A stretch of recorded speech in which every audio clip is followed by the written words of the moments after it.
This episode is brought to you by the Italian Wine Academy, teaching WSET levels 1, 2, and 3 in English right here in Verona, the home of the Italian Wine Podcast. Want to become part of the international wine sector? Need a worldwide recognized certification? Don't know where to start? You can easily complete our courses while you enjoy the fun and excitement of Verona. Make your vacation good value for money by adding a wine certificate to your souvenirs. Visit our website at italianwineacademy.org for more information and sign up today to start your personal adventure in global wine education.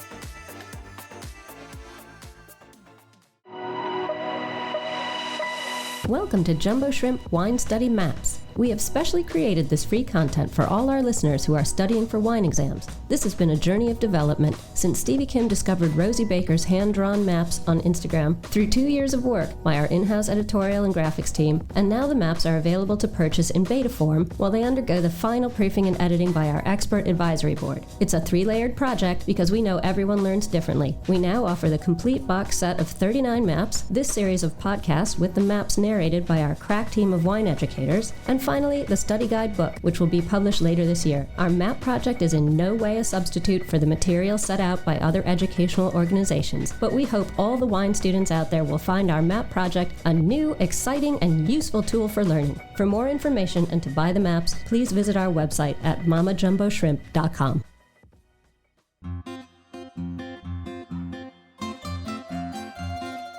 Welcome to the Jumbo Shrimp Wine Study Maps podcast. In this episode, we will be looking at the Italy map.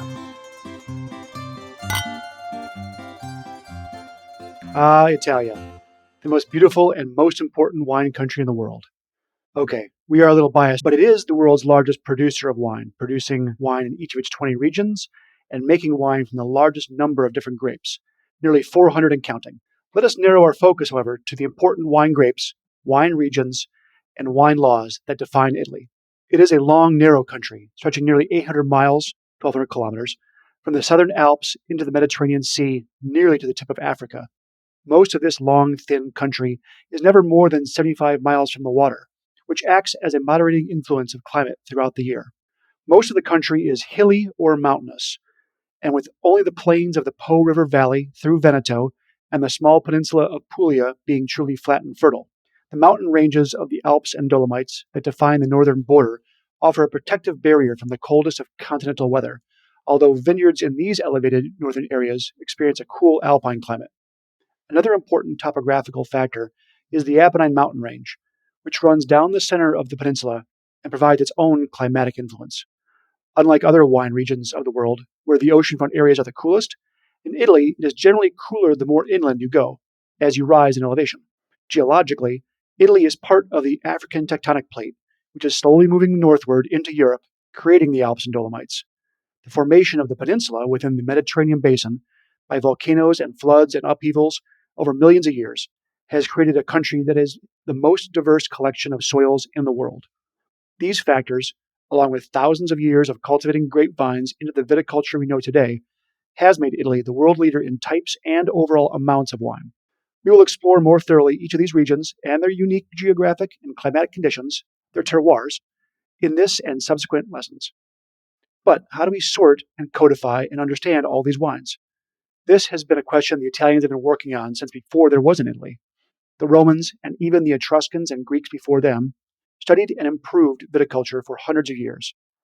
After the fall of Rome in the Dark Ages, the European Renaissance, beginning in Tuscany, sought to recapture that wine knowledge. And in 1716, the Tuscan Grand Duke issued an edict demarcating 4 wine regions, this first instance of this kind of wine law. By the late 19th century, special wines like Chianti and Brunello were already being recognized for creating their own guidelines for grapes and production to ensure a consistent and quality product. But the current wine laws that we know today are only enacted in the 1960s, modeled on the French system for defining wines from specific regions and the viticulture and techniques to make them, meaning grape yields, planting density, allowed grapes, aging, even minimum alcohol levels or sweet wine sugar levels. These are now the PDO laws, Protected Denomination of Origin, or, in Italian, Denominazione di Origine Protetta, that are the European Union standards for winemaking in all member countries. Italy started with its own DOC laws, Denominazione di Origine Controllata, in 1963 as a way of defining and regulating wines from a fixed geographical boundary, from specified grape varieties and production methods. Nearly all of these were created for wines that had historical significance or were commonly made in their regions. Smaller zones around municipalities, towns, farms, or even single vineyards. A stricter set of rules were also established for more specific and usually more important or elevated wines. The DOCG, Denominazione di Origine Controllata e Garantita, sets additional guidelines for the wines that apply for this status after at least 10 years of meeting DOC requirements.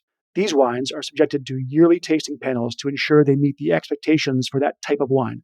Not that they are necessarily good or bad. That's the guaranteed or garantita part. The entire DOC system is this way of offering some level of quality control and meeting the expectations of what a particular wine should taste like in the glass. It's typicity.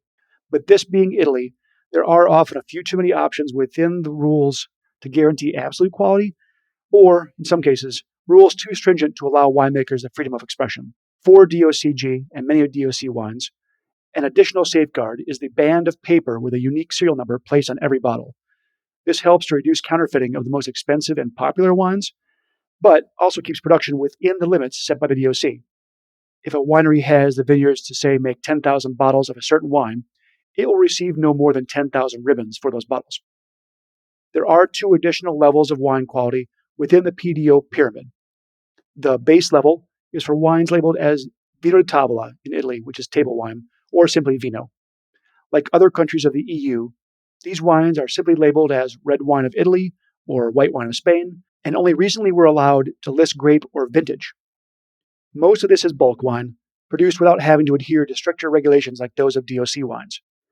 However, under the early DOC rules, if a winemaker chose to produce a very good, a particular wine, but outside of the confines of the DOC disciplinare rules, say from an unapproved grape or with different aging, he had no choice but to label this special wine as simply Vino di Tavola. Many such producers in Tuscany were experimenting with international varietals, or blends, or single grape bottlings, and their expensive Tuscan table wines became known by the 1970s as Super Tuscans. A solution was finally established in 1992 as a fourth category, IGT, or Indicazione Geografica Tipica. Now, the Indicazione Geografica Protetta for the whole EU, IGP. IGT laws define stricter rules for viticulture and vinification than just vino, including the European standard of at least 85% for a wine labeled with a grape variety and grown in that designated area. So much of Italy's affordable quality wine, and still many of its most prestigious expensive bottles, fall into this IGT category. There are a few additional label terms that are important to know for Italian wines. Riserva and Superiore, as established by individual DOCs, can be used when a wine meets higher alcohol and or longer aging requirements. Classico on a label refers to the historic center of production for a certain wine region, like Chianti Classico or Valpolicella Classico, where the original zone has expanded to the point where the newly included wines are not usually of the same caliber as the classic. There are 332 DOCs and 77 DOCGs as of this podcast, and that number can and will change. Many of these are of quite small production, and the laws of each consortio, group of wineries, usually include many different wines and styles.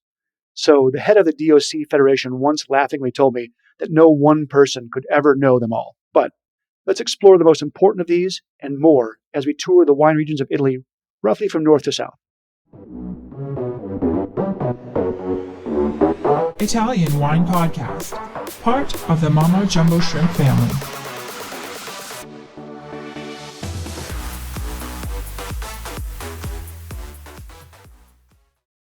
The north of Italy is geographically defined by its mountains and valleys. The Alps of the northern border shelter from much of the coldest winter weather and hold heat from the warm summer southern winds, while mountain valleys such as Val d'Aosta, northern Lombardy, and Alto Adige are definitely cool alpine. Most of the area has a moderate continental climate, cool to cold wet winters, warm to hot and often humid summers, with spring frost and summer hail real concerns in many vineyards.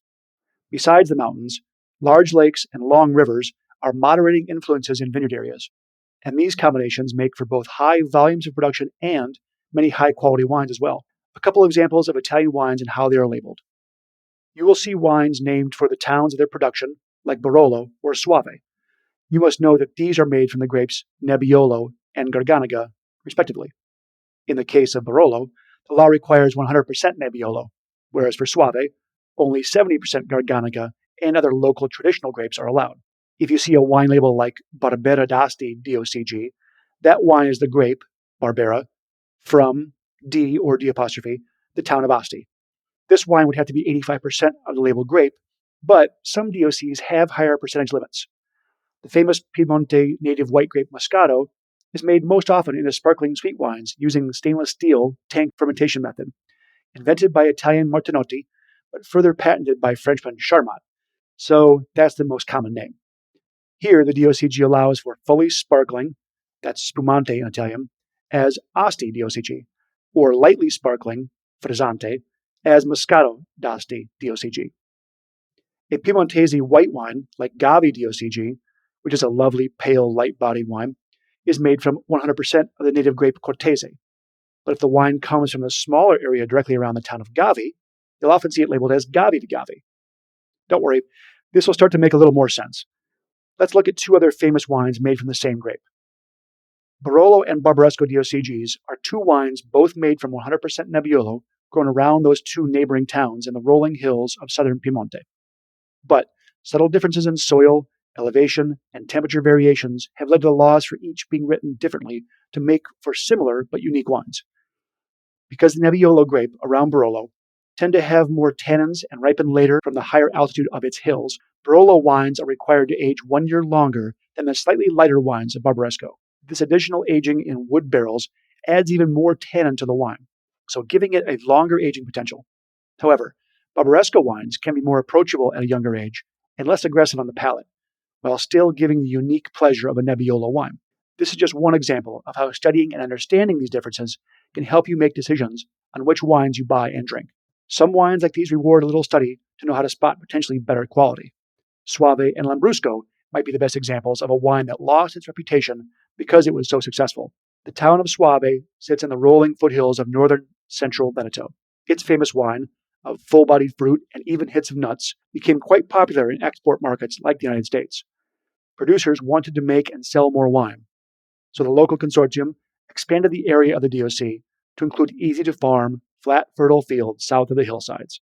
Hey, we know that flat and fertile is not the soil for quality wine, so the bulk of what was produced became simple, flabby, uninteresting, and damaged the reputation of the Soave brand. So in 2002 was created the new Soave Superiore DOCG. New, stricter rules for higher alcohol from riper grapes, harvested at much lower yields, to create a more complex wine and hopefully repair the reputation of these important wines. Likewise, Lambrusco became a popular sweet frizzante red wine in the United States especially, driven by one major corporate brand, and that came to define the entire category in the minds of consumers for decades. Only now are consumers starting to discover the diversity of the 10-plus Lambruschi grapes that make wines from dry to sweet, from pale white to deepest purple. Two wines attempting to avoid the same fate of success, leading to overproduction, are Pinot Grigio and Prosecco. The former, a generally light-bodied, easy-to-drink white, destined for export markets. The latter, a fruity sparkling wine made mostly from the native Glera grape, again in the Martinotti tank method. There are excellent, complex examples of both wines from the traditional home vineyards, like the high alpine vineyards of Alto Adige and the rolling hills of Friuli for Pinot Grigio, or the impossibly steep vineyards of Valdobbiadene for Prosecco. But most of the production comes from the plains of Veneto and Friuli and Trento, and are beginning to define Italian white wine to the world as light, simple, and cheap. The DOCs of both wines have made recent moves to lower production levels, increase quality, and hopefully appease consumer demand while maintaining better reputations. As we move into central Italy, we first start with the most planted grape and its benchmark wine, Sangiovese and Chianti. Perhaps no wine or its grape better defines Italy in the minds of travelers quite like Chianti and Sangiovese. As we enter central Italy, starting in Emilia-Romagna, down through Tuscany, into Umbria, Marche, Abruzzo to the east, Lazio to the west, we find the heart of a Mediterranean climate. Mild springs, warm, dry summers, moderate winters with only real snowfall occurring on the highest peaks of the Apennines. Only Umbria lacks a coastline, but even in these central hills, the Adriatic and Tyrrhenian seas are a moderating influence. This is the climate that Sangiovese loves. To fully ripen, it needs a long, warm, sunny growing season without being too hot or having too much rain. Pour loose, well-sloped soils to allow for good drainage. With these factors in place, a good winemaker can turn Sangiovese into wines ranging from light, dry, and tart to big, firm, rich, and age-worthy. This is often the range you see, starting from Chianti to Chianti Classico to Classico Riserva to Brunello di Montalcino, a wine that gained its fame in the late 19th century for not being a traditional blend like Chianti, but made from an isolated clone of Sangiovese, the Brunello grape from Montalcino. But small vineyards of French varietals already existed in Tuscany at this time, and as winemakers continued to experiment, through the growing success of Super Tuscans in the 1970s, a new DOC was created in an area of Tuscany deemed perfect for these varietals. The Bolgodi DOC sits on the warmer, sunnier coast of Tuscany, away from the cooling Chianti hills, and here the Cabernets, Merlot, Syrah are the main grapes, and the wines are some of the most expensive in Italy. But we cannot leave central Italy without tasting the other Mediterranean red grape, Montepulciano. Although it thrives up and down the Adriatic coast, the best wines come from Abruzzo. Some producers limit yields and use wood aging to make bigger wines, but the hallmark of Montepulciano is easy-drinking, lush red fruit, like warm Mediterranean sunshine in the glass. As we travel further down the peninsula, the climate indeed gets warmer, turning into hot Mediterranean along the coast and in much of the interior. Here, the summer sun bakes a little hotter, the sea breezes blow a little harder, and hardy red grapes dominate the vineyards. But the tall Apennines do contain some cool, sheltered valleys ideal for whites, especially in Campania, and Mount Etna in Sicily creates its own unique mesoclimate. Aglianico is one of the stars here, a dark red grape that makes big, dry, perfumed wines that age for years. For easier drinking reds, there is spicy, earthy Negroamaro and juicy, tangy Primitivo, now known to be the same grape as American Zinfandel, both from Puglia, or fruity, tasty Nero d'Avola, the main red grape of Sicily.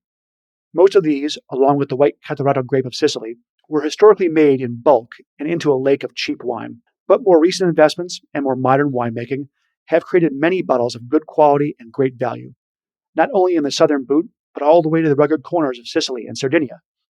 Maybe the most interesting investments recently have been made in the vineyards on the high elevation slopes of Mount Etna. Small parcels of old gnarled vines of red grapes Nerello Mascalese and Nerello Cappuccio and the unique white grape Caricante are turning out wines of elegance and subtlety and complexity. Farming between the ancient and sometimes recent lava flows and up to 1,000 meters above sea level on an active volcano, that's what we call heroic winemaking. There are so many more wines and regions like this throughout Italy. So please join me in exploring them further with closer looks into the maps covering the northwest, northeast, central, and south of Italy. Arrivederci. Thanks for listening to this episode of Italian Wine Podcast, brought to you by Italian Wine Academy, offering WSET levels 1, 2, and 3 in English. Visit our website at italianwineacademy.org for more information and sign up today to start your personal adventure in global wine education right here in the heart of Verona. Remember to subscribe and like Italian Wine Podcast and catch us on SoundCloud, Spotify, and wherever you get your pods. You can also find our entire back catalog of episodes at italianwinepodcast.com. Chin chin!